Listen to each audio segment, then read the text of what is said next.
The city that never sleeps has been forced into an eerie, frozen silence. A catastrophic winter storm, intensified by a phenomenon known as Bombogenesis, has buried New York City and the surrounding tri-state area under a record-shattering blanket of snow. Governor Kathy Hochul has declared a statewide state of emergency, describing the event as a climatic assault that tests the very limits of our infrastructure. Meteorologists at the National Weather Service New York began tracking the system 4 days ago as it moved from the Midwest. However, upon hitting the warm moisture of the Atlantic Gulf Stream, the storm bombed out, its central pressure dropping 30 millibars in less than 24 hours. This rapid intensification created a conveyor belt of heavy moisture. By Saturday morning, Manhattan was experiencing snowfall rates of 5 inches per hour, accompanied by thundersnow, a rare occurrence where lightning strikes through thick snow clouds. At Central Park, the official measurement stands at 34 inches, while parts of the Hudson Valley and Buffalo have reported totals exceeding 45 inches. The sheer volume of snow has rendered New York's world-class transportation network completely immobile. For the first time in the 2020s, the Metropolitan Transportation Authority suspended all outdoor subway lines and bus services. The weight of the snow has caused several overhead power lines on the Long Island Railroad to snap, leaving thousands of commuters stranded in transit hubs. A total of 5,800 flights have been canceled at JFK, LaGuardia, and Newark Liberty. The Port Authority of New York and NJ reports that visibility on the runways hit absolute zero during the height of the storm, making de-icing operations impossible. A mandatory travel ban is in effect for all non-emergency vehicles across the 5 boroughs. The New York State Thruway, I-87, remains closed from New York City to Albany due to hundreds of jackknifed tractor trailers.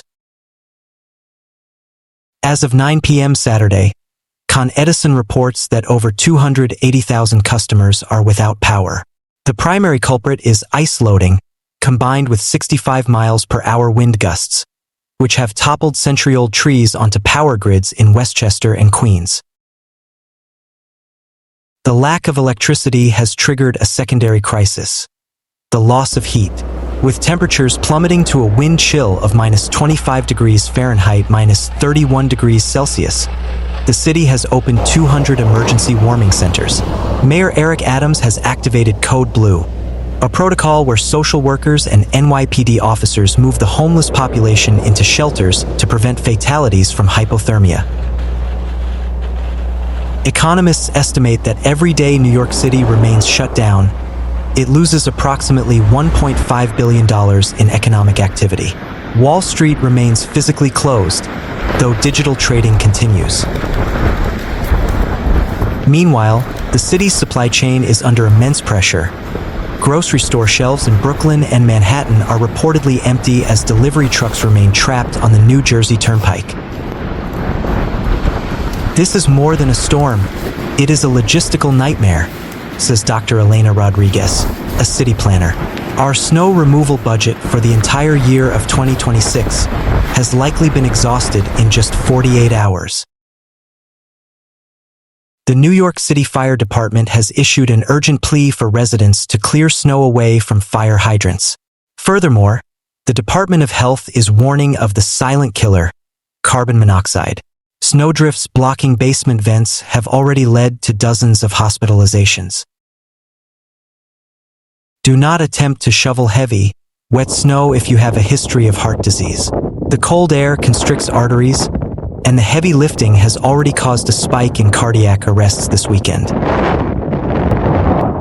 Keep portable generators at least 20 feet away from windows. In these temperatures, frostbite can occur on exposed skin within 15 minutes. The storm is expected to exit into the Atlantic by Sunday morning, leaving behind a polar vortex that will keep temperatures well below freezing for the next 10 days. This means the snow will not melt. It will turn into a solid, impenetrable layer of ice, making the cleanup process one of the most difficult in New York's history. For real-time updates and emergency resources, New Yorkers are urged to use the Notify NYC app or check the New York State Emergency Management Portal. Meanwhile, the city of Oswego, famously known as one of the snowiest places in the United States, is currently facing a meteorological event of historic proportions. A relentless lake-effect snow engine, fueled by the unusually warm waters of Lake Ontario and a blast of Arctic air, has dumped over 72 inches, 6 feet, of snow on the city in less than 36 hours. Governor Kathy Hochul has declared a federal disaster area for Oswego County, as local resources have reached their breaking point. "We are used to snow in the North Country," the governor stated, "but what we are seeing in Oswego today is a wall of white that is virtually unprecedented in this century." The National Weather Service Buffalo reports that a stationary band of snow intensified on Friday night. Because Lake Ontario has not frozen over due to a mild start to the winter, the temperature contrast between the water and the incoming minus 15 degrees Fahrenheit Arctic air created a massive updraft. This narrow, intense band focused directly on the Oswego-Syracuse corridor. At its peak, snowfall rates were measured at 7 inches per hour, accompanied by frequent thundersnow and near-zero visibility. The State University of New York at Oswego has suspended all campus activities. Many students are currently sheltered in dormitories as snowdrifts have reached the second-story windows of some residential halls. The Port of Oswego, a critical maritime hub, has ceased all operations as ice and heavy snow accumulation have made the docks inaccessible. The sheer weight of the snow is the primary concern for emergency officials. Unlike light, powdery snow, this lake effect accumulation is dense and heavy. Local fire departments have responded to over 40 reports of structural failures, including several commercial warehouses and older residential porches. National Grid has reported localized outages. However, the greater danger is snow-clogged gas meters. Residents are being urged to dig out their gas vents to prevent lethal carbon monoxide buildup inside homes. Oswego Mayor's office has issued a life safety-only response protocol. Ambulances are being preceded by front-end loaders just to clear a path through the 5-foot drifts on city streets. Public health officials are issuing a dire warning regarding heart attack snow. Because the snow is so heavy, the physical exertion required to shovel it is causing a surge in cardiac emergencies. If you must clear a path, take frequent breaks. Even 4WD vehicles are becoming high-centered and stuck in the middle of city intersections. With temperatures expected to drop to minus 10 degrees Fahrenheit tonight, checking on the elderly is vital. While Oswego is legendary for the blizzard of '66 and the massive 2007 event, the 2026 storm is notable for its velocity. Receiving 6 feet of snow in 36 hours is a pace that rivals the world record for lake effect accumulation. Hydrologists are already concerned about the spring. Such a massive snowpack creates a high risk for flooding in the Oswego River basin once the thaw begins. The NWS predicts that the lake effect band will finally shift north toward Watertown by Sunday evening. However, the cleanup in Oswego is expected to take weeks. The city has requested additional snowmelters from New York City and Buffalo to help clear the downtown area, as there is literally no more room to pile the snow. Meanwhile, the province of Ontario is currently in the grip of a catastrophic winter weather event as a massive Colorado low collided with frigid Arctic air, creating a weather system described by meteorologists as a winter hurricane. Premier Doug Ford has declared a provincial state of emergency, urging all 15 million residents to stay off the roads as record-breaking snowfall and blizzard conditions bring the nation's economic heart to a complete standstill.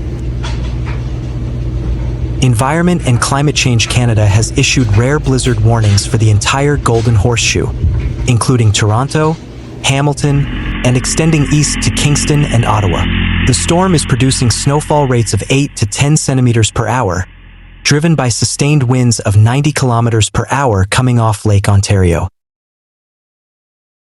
As of Saturday evening, Pearson International Airport has recorded 65 centimeters of snow, while areas in the snowbelt near Georgian Bay and London are reporting accumulations exceeding 100 centimeters. The phenomenon of lake enhancement has turned a standard winter storm into a historic disaster. The Ontario Ministry of Transportation, MTO, has taken the unprecedented step of closing Highway 401, North America's busiest highway, from Windsor all the way to the Quebec border. Hundreds of transport trucks are currently stranded, creating a massive logistical bottleneck. Toronto Pearson and Ottawa International have grounded all flights. Ground crews are struggling to keep even emergency runways clear for medical evacuations. The Metrolink/Go Transit Network and the Toronto Transit Commission have suspended all surface-level operations. Many subway stations are being used as temporary warming centers for stranded commuters. Hydro One and Toronto Hydro are reporting that over 450,000 customers are without power across the province. The weight of the heavy, wet snow, combined with ice accumulation, has caused widespread failure of transmission lines and transformers. "This is a life safety event," said the Ontario Fire Marshal. "We are seeing a dangerous trend of residents using outdoor generators or charcoal grills inside their homes to stay warm. We must emphasize, do not do this. The risk of carbon monoxide poisoning is lethal." In the nation's capital, Ottawa, the storm has brought an additional layer of complexity. Snowdrifts in the downtown core have reached the height of first-story windows, making the parliamentary precinct inaccessible. The city of Ottawa has mobilized the military to help clear routes to major hospitals like the Ottawa Hospital and CHEO. The Great Blizzard of 2026 is expected to cost the Ontario economy upwards of $2.5 billion in lost productivity and damage. Supply chains for essential goods, including groceries and medical supplies, are expected to be disrupted for at least a week as the province focuses on clearing primary arteries. The ECCC predicts that while the snowfall will taper off by Sunday morning, a polar vortex will settle over the province, bringing temperatures down to -35 degrees Celsius with the wind chill. This extreme cold will turn the massive snowpack into solid ice, complicating the recovery efforts. For real-time road conditions and emergency alerts, residents are advised to monitor Ontario 511 and follow official government social media channels.